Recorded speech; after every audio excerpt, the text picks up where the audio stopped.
following breaking news out of Virginia Beach. That's where an ordinary early morning run turned into a horrifying situation. The victim says he was jogging along Little Neck Road when someone asked him for the time and then stabbed him. Tonight, the search is on for that attacker. 10 on your side's Lauren Compton is live with more on this violent crime. Lauren? Nicole, I talked to the jogger's wife today. She's in the hospital at her husband's side. She tells me that the jogger is 36-year-old Christopher Rue, and he just went through surgery last night. He's recovering, but Nicole, this was a very brutal beating. She tells me her husband has cuts on his hands from trying to grab the knife. He was also stabbed in his side and in his back when he tried to run away. And this situation has a lot of people in the Seabreeze community looking over their shoulder tonight. Blood still lingers on Kathy Carpenter's home, stains left behind from the jogger's attempt to get help. Christopher Rue's wife tells me the first-classman was up around 4 a.m. Tuesday to get his PT in before work. The 36-year-old sailor planned a 6-mile jog here on Little Neck Road, something he does often.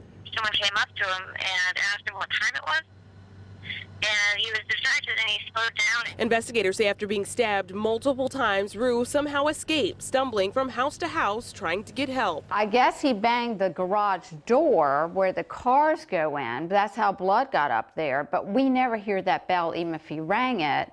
But we never heard the front door bell ring. Carpenter says at first she and her husband thought it was an animal outside, but knew something was up when their normally quiet dog Pepper wouldn't stop barking.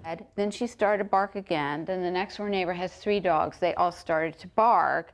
Then we heard a gunshot. The shot came from her neighbor's house, who fired the shot to scare Rue away. By this time, the poor jogger who had been stabbed had been over to their house on that corner, then to my house, and then to their house.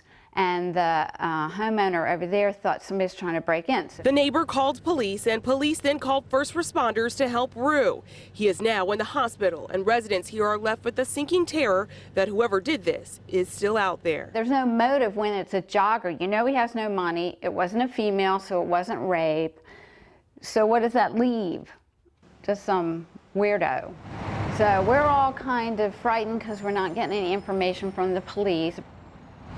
Now, police tell me on occasion they do withhold information from the police, and they say that's so it won't jeopardize their investigation or if they're pursuing leads. Now, Carpenter, the woman you saw there, she actually has surveillance cameras all around her home, but the morning of the stabbing, the recorders were not taking video. So there's no surveillance video of this incident, but Carpenter says in the future, she plans to buy a lot more of those surveillance cameras to stay safe. Reporting live in Virginia Beach, Lauren Compton, 10 on your side. New information in the case